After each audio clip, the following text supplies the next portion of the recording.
3.1혁명 103주년 기념 인문학강의 시간입니다. 저희 지지난번에 했던 거 기억나십니까? 뭐였는지? 네? 그건 너무 오래된 일인데. 예, 아니되옵니다 했었어요. 아니되옵니다. 예, 6만 몇 번 들어있는 그 아니되옵니다. 그렇죠? 그래서 우리나라 조선의 선비들이 장난 아니었다고. 기계가 대단했다고요. 그거 우리가 계승해야 한다고 했었습니다. 오늘은요. 우리는 누구 편? 이거 요즘 되게 민감한 이슈예요. 우리는 우리 편? 좋아요. 감사합니다. 예. 우리는 우리 편이다. 핵심입니다. 네. 자, 우크라이나와 러시아가 지금도 50일 이상 전쟁 중에 있어요. 참 가슴 아파요. 이게 세상 많은 것들을 바꿔놓고 있습니다. 간단하게요. 저희 집 막내 수민이가 셰프가 되려고 하고 집에서 많이 요리를 합니다. 그래서 식용유로 뭐 튀기도 닭껍질 튀김도 하고 모두 하고 막 집에서 요리를 해요. 어제 식용유 사달라 그러더라고요. 못 사준다 그랬습니다. 이 전쟁 때문에. 왜냐? 우크라이나가 세계 10위의 농업 생산국이에요. 근데 전쟁 때문에 안 되다 보니까 세계의 식용유 시장이 마비되려고 그래요. 특별히 그 생산국가 중에 하나인 인도네시아가 지금 식용유 판유 수출을 금지해버렸어요. 우크라이나 사태 때문에. 그래서 아마 우리도 식용유 가격이 오를 수도 있어요.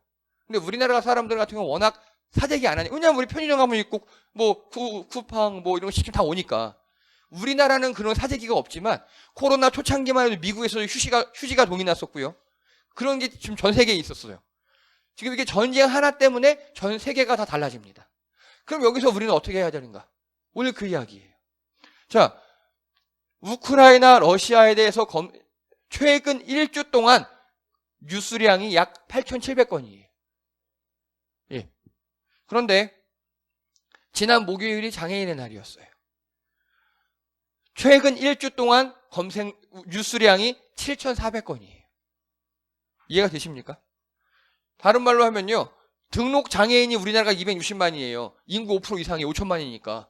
5% 이상의 우리 주변의 이웃이에요. 그런데 우리 이웃 5%보다 외국 전쟁 이슈가 더 부각되는 게 현실이에요. 여러분, 우크라이나 러시아 전쟁하는 것과 우리 삶과 관련이 있습니까? 없습니까? 있어요. 아까 식용유처럼. 있어요. 없지 않아요. 그리고 전쟁은 되게 참혹한 일이잖아요. 우리가 관심을 갖는 것도 인권적으로 옳은 일입니다. 그런데 우리에게 더 중요한 건 이 우크라이나 이야기와 장애인의 날, 그것도 과학의 날이 4월 1일인데 지난주에 다 행사를 했어요. 그런 건 뉴스에 나지 않아요. 즉 뉴스에 우리에게 중요한 것보다는 덜 중요한 게 많이 나는 현실이에요. 그리고요, 제일 심한 나라가 일본입니다. 일본은요, 자국의 정치적 상황에 전쟁 보도를 악용합니다. 무슨 말씀이냐?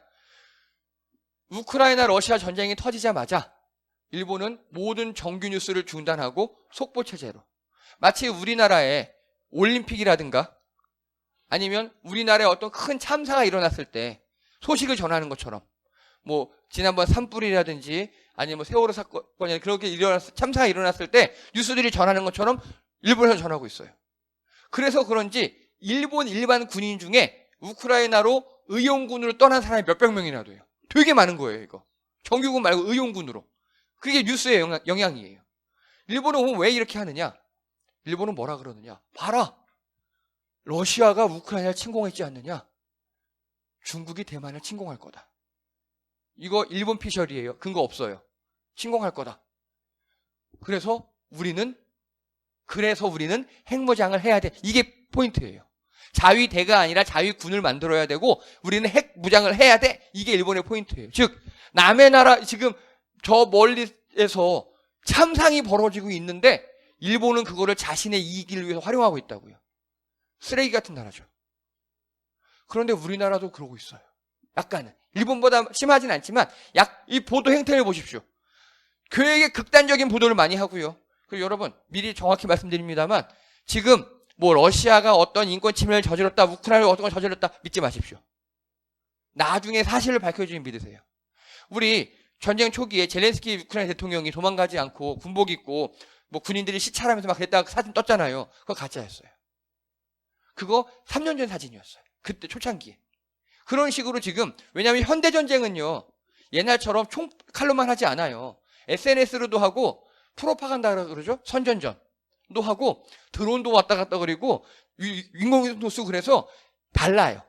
진실이 밝혀진 다음에 한쪽을 욕하시기 바랍니다. 오늘은 그 이야기예요, 그래서.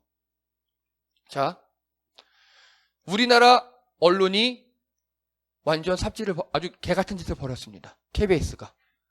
보세요. 우크라이나 참전 한국인 몇 명 있어요. 우리나라에서 간 사람이 몇 명 있어요. 이 뉴스 보도를 합니다. 근데 이거 보세요. 제가 가렸어요. 지도에다가 이 사람들이 기지가 여기라고 점을 찍어서 표시해줬어요. 이거를 KBS GPS 사태라고 합니다. 그리고 직접 가서 인터뷰를 했어요.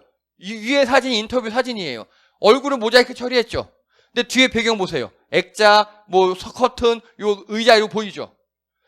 자, 지도에서 점 찍어서 표시해줬어요. 이렇게 다 표시해줬어요. 구글 검색해봤어요. 이미지 검색. 딱 나와요. 똑같죠? 커튼이나 액자나 뒤에 이런 거 똑같잖아요. 이거하고. 그래서 이 호텔이, 이 우리나라 의용군들이 우크라이나 어떤 호텔이 있다고 특정됐어요. 러시아에서 어떻게 했을까요? 예. 러시아에서 미사일을 쐈어요. 거기로. 다행히 근데, 예. 중간에 3발을 다 격추시켰어요. 그 미사일을. 이게 우리나라 언론의 행태예요. 미친 거 아닙니까? 아니, 보도하려면 제대로 하든가. 이런 것조차 게이트키핑을 못하고 있어요. 지금 우리나라 언론이. 한쪽 시각만 전하고 있어요. 한쪽 시각만. 다른 말로 할까요? 우리나라 일제시대에, 예, 윤봉길 의사가 거사하려고 다 준비해놓고 있어요. 근데 이렇게 사진 찍었잖아요. 술탄, 이렇게 들고 사진 찍잖아요. 다. 그 사진을 또 유출해버린 거와 똑같은 거예요. 지금. 자, 그러면 우리는 누구 편 들어야 될까요? 우크라이나 편, 러시아 편? 오늘 그 이야기예요. 자, 이게 뭡니까? 예. 이게 나로호예요. 옛날에. 우리나라에서 최초로 발사한 성공한 위성. 2013년도인가 그래요. 그런데 이 나로호에 보세요. 나로호. 제일 위에 머리 부분 있죠. 2단 로켓. 그리고 이 안에 인공위성이 들어있어요. 이 위에. 거기는 순수 우리 기술. 그런데 여기 보십시오. 발사대 러시아가 기본 설계하고 한국은 제작만 했어요. 그리고 종합 시스템 러시아가 주도하고 한국은 참여했어요. 그리고 일단 아예 러시아 거예요. 다. 일단은 다. 이거 가지고 우리나라 성공한 거예요. 나로호를. 그리고 자, 이거는 이제 최근에 저희가 했던 거예요. 누리호예요. 누리호. 누리호. 이 누리호는 이게 누리호 엔진이에요. 세계에서 우리가 7번째로 만들어낸 엔진.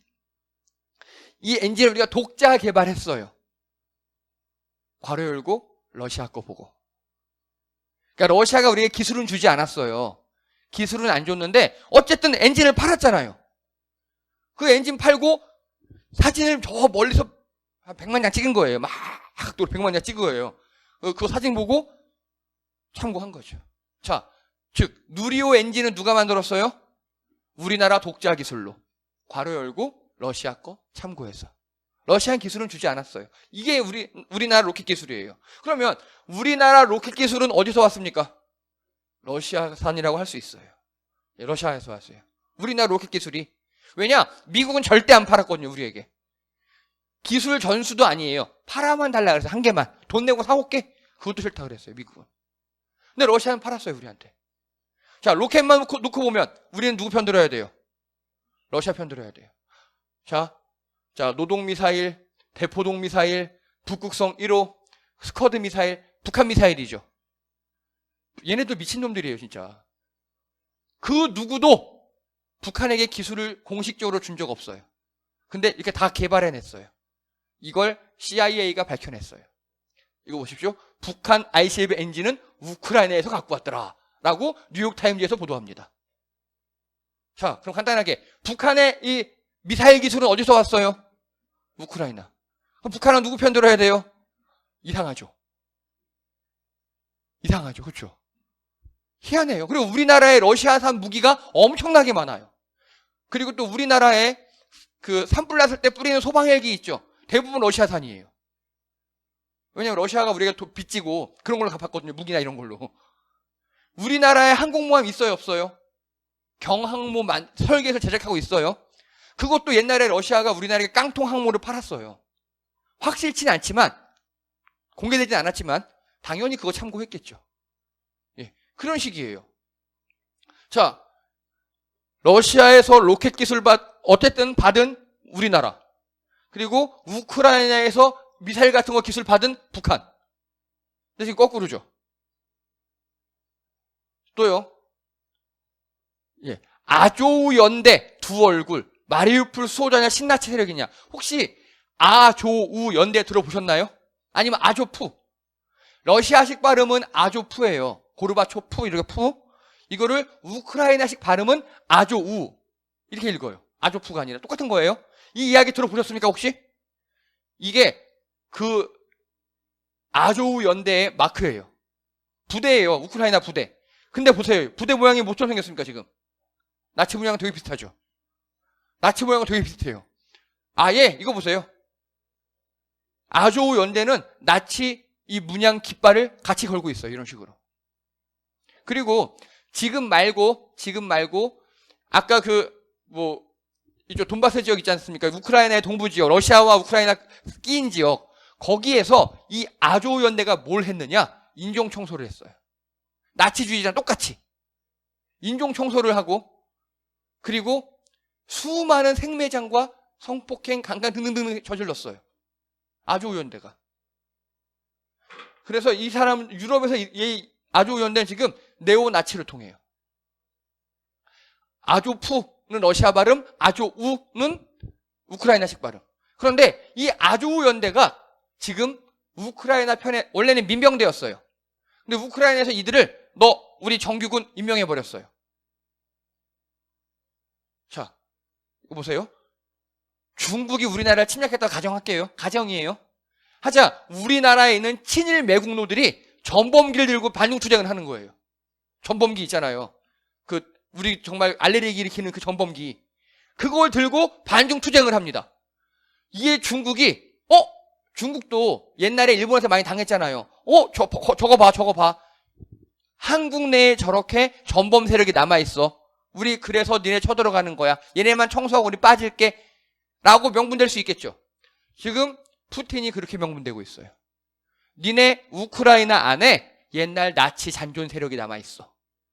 아조우 연대. 우리 그거 죽이러 가는 거야. 라고 명분을 세웠어요. 물론 명분이에요. 말도 안 돼. 그거 아니에요. 저기 자꾸 나토 가입하려니까 그런 거죠. 자, 그럼 여러분, 우린 누구 편? 예, 어쨌든 힘을 앞세워 침공한 러시아죠. 맞아요. 잘못한 거예요. 근데 네오나치 일당과 협력하는 우크라이나. 예, 우린 누구 편 들어야 됩니까? 되게 복잡하죠, 지금 이거 문제. 그죠? 근데 이런 걸 우리나라 언론에서 짚어주지 않아요. 자꾸 자극적으로 어디서 몇 명이 죽었다고 생매장 당했다. 그것도 진위 여부도 확실치 않은 그런 것만 하고 있어요. 그리고 또요. 러시아와 우크라이나 2019년 기준이고요. 코트라 한국무역협회에서 나온 자료예요. 우리나라가 러시아에 수출한 게 78억 달러. 엄청나게 많은 겁니다. 그리고 우크라이나는 3.5억 달러. 단촐하죠? 자, 수입액 러시아에서는 146억 달러를 수입했어요. 그리고 우크라이나에서는 단지 4.5억 달러. 교역량만 보면 러시아와 우크라이나는 20배 이상 차이가 납니다. 그리고요, 우리나라와 교육 순위, 러시아는 15위. 되게 높은 겁니다. 세계 15위 우리나라 교육국가예요, 러시아는. 그런데 우크라이나는 70위. 있으나 없으나 해요. 자, 이게 왜 제가 2019년으로 했냐면 코로나 전에. 코로나 때는 어떻게 됐을까요? 더 치솟았어요. 우리나라 방역물품 수출하느라고. 더 치솟았어요. 어쨌든 그때는 특수니까 특수 빼고 그 전에예요. 이거 보십시오. 2015년부터 19년까지 러시아와 우리나라의 교역량이 급증합니다. 우크라이나 역시 올라가는 편이죠. 그런데 우크라이나는 어떻게 교육하느냐? 우리나라에서 우크라이나로 가는 직항기가 없어요. 직항기 다 없어요. 다 러시아에 갔다 가는 거예요. 이해되시죠? 그리고 단위 자체가 20배가 차이 나요. 저희 그 우크라이나 선교사님 계시잖아요. 예, 거기서 한국 물건 엄청나게 비싸답니다. 인기 많대요. 우리나라 물건들. 근데 없어서 못 판답니다. 교육료가 뚫리지 않아가지고. 워낙 인구도 얼마 안 되니까 우리나라 거기 직접 수출입하지 않는 거예요. 다 러시아를 통해서. 자, 우리나라 어느 편 들어야 됩니까? 예, 우린 누구 편 들어야 되냐고요, 지금. 되게 답답하죠. 예. 자, 이거 보십시오. 우크라이나 국방부 장관이 우리나라 서욱 국방부 장관에게 신궁 대공 유도무기, 간단하게 뭐냐, 비행기가 날아가는데 우리나라 지상에서 미사일을 이걸 격추해요. 신궁이라 그래요. 우리나라 정말 이런 거 잘 개발 잘해요. 예. 이거 지원해달라! 미국도, 야, 니네 그거 지원 좀 해줘! 이러고 있어요. 근데 우리나라에서 거부했어요.